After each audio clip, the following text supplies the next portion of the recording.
Hello mga kahampas lupas, may kakasana naman sa ating challenge na yun na Real Talk Canada. Ayan, so kasama natin dito si Miss Jennifer, isang Bisaya. So may tanong ako sa iyo.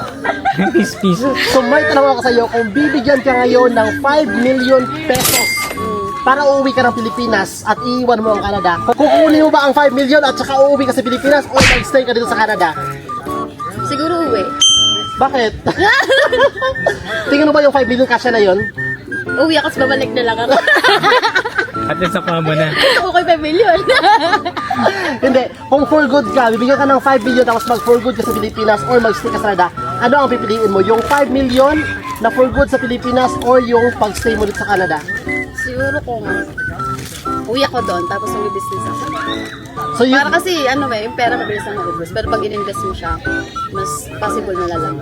okay, so do you think you think yung 5 million is kasya na yon para makapag-start ka ng business at saka mapalago mo yun sa Pilipinas? So ngayon, pangalawang tanong, bakit mo naisip yan na kunin ang 5 million instead na mag-stay dito sa Canada? Mahirap ba ang buhay sa Canada?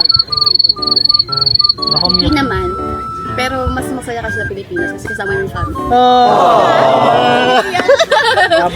Ayan, so maraming salamat and see you on my next vlog.